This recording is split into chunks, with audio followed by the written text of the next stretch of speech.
was built to produce. To know what this is, classify the kind of activities you take to naturally. You can be a star in some line that calls for those activities. You will never succeed in any calling which demands the opposite kinds of activities or reactions. The worst place for her. A few years ago, in San Francisco, a young woman came to us for vocational advice. She had decided to find an opening in a silk importing establishment, for none of whose duties she was qualified. When asked how she happened to hit upon the thing for which she unquestionably had no ability, she said, "I thought it would give me a world outlook, which I need, compel me to learn fabrics, something I think every woman ought to know, force me to attend to details, which I've always hated, but which I must learn to master, and because it would bring me into contact with people. I dislike them, but I think I should learn to deal with them." When considering a position. When a position is being considered, the question an applicant should be asking himself are, what must I do in this position? Am I qualified? Can I make good? Do I like the activities demanded by this position? But 99 out of every 100 applicants for a vacancy ask no question of themselves whatever, and only one of anybody else. That question is to the employer, and it is only 4 words. What does it pay? He overlooks the fact that if the salary involved is large enough to be attractive, he will soon be severed from it unless he makes good. He also forgets that if the salary is small, he can force it to grow if he is big enough himself. If the particular task he is considering does not warrant a large salary, his employers will find one for him that does, if he shows he has ability. Every business in the world is looking for people who can do a few things a trifle better than the mass of people are doing them today, and whenever they find them, they pay them well, because it pays them in the long run. The big salaried men.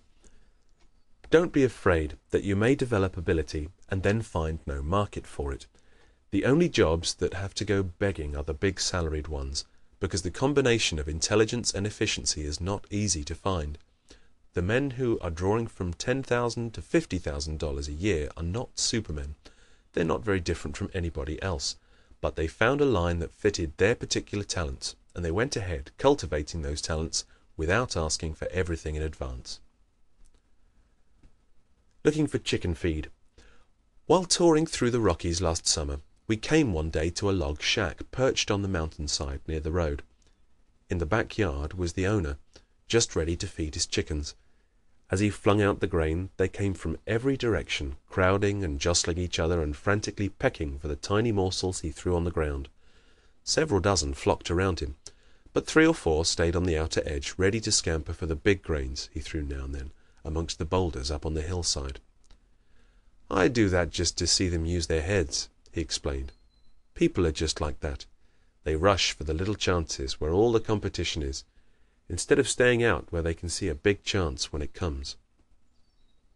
Life is full of opportunities for every person who will consult his own capacities and aim for the big chance. Causes of misfits. Various influences are responsible for the misfit, chief amongst which are his loving parents. Many fathers and mothers with the best intentions in the world urge their children to enter vocations for which they have no natural fitness whatever. These same parents often discourage in their children the very talents which, if permitted to develop, would make them successful. Such a child has small chance in the world if it happens that his parents are sufficiently well-to-do to hold the purse strings on his training. Not until he has failed at the work they choose for him will such parents desist. When they finally allow him to take to the work he prefers, they are usually surprised to see how clever he is. But if he does not succeed at it, they should bear in mind that it is doubtless due to their having cheated him out of his priceless youth, the years when the mind is moldable, impressionable, and full of inspiration. Poverty's one advantage. In this situation alone does the child of poverty-ridden parents have greater opportunities than the child of the well-to-do. He at least chooses his own work, and this is one more little reason why the world's most successful men so often come from the ranks of the poor. Ruined by too much mothering and fathering is a verdict we would frequently render if we knew the facts. Richard and Dorothy. One instance in which fate took a hand was very interesting.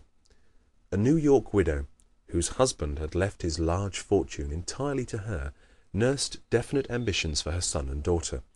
Richard, she had decided, should become a stock raiser and farmer on the several thousand-acre ranch they owned in Texas. Dorothy should study art in Paris.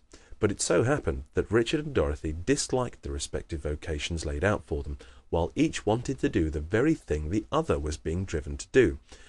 Richard was small, dark, sensitive, aesthetic, and bent on being an artist. Dorothy, who was 6 feet in her stockings, laughed at art and wanted to be a farmer. But Mother was obdurate, and Mother held the family purse. So in the spring of 1914, Dorothy was sent to Paris to study the art Richard loved, and Richard was sent to the Texas ranch that Dorothy wanted.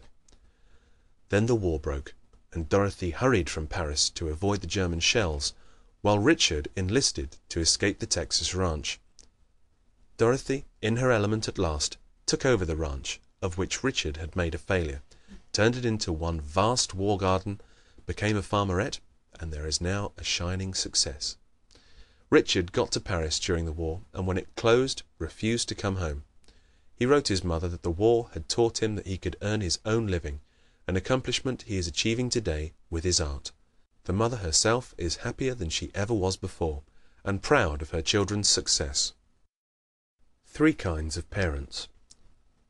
Parents can be divided into 3 classes: those who overestimate their children, those who underestimate their children, and those who do not estimate them at all. The great majority are in the first group. This accounts for the fact that most fathers and mothers are disillusioned as their children one by one fall short of their cherished hopes. Those who underestimate their children are in that small group of parents who live to be happily surprised at their achievements. The best parents of all are those who allow their children to follow their natural talents. Don'ts for parents. Don't push your child into any vocation he dislikes. Don't be like the parents we dined with recently. As we sat around the table, they pointed out their 4 children as follows. There's Georgie. We're going to make a doctor of him. Our best friend is a doctor. We'll make a lawyer out of Johnny. There's been a lawyer in the family for generations. Jimmy is to be a minister. We thought it was about time we had one of them in the family. What about Helen? We asked. Oh, Helen? Why, she's going to marry and have a nice home of her own. Any student of human analysis would have recognized that of this quartet of children not one was being directed into the right vocation. He would have seen that the square-jawed, muscular Jimmy would make a much better lawyer than a minister, that little Johnny should be a teacher or a lecturer, that fat Georgie was born for business instead of medicine, and that Helen had more ability than any of her brothers. The woman misfit.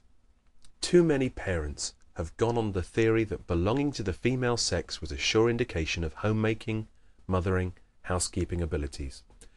The commercial world is full of women who have starved, wasted, and shriveled their lives away behind counters, desks, and typewriters when they were meant for motherhood and wifehood.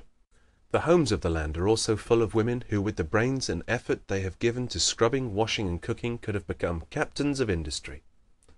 The sealed parcel. If you are a parent, don't allow yourself to set your heart on any particular line of work for your children.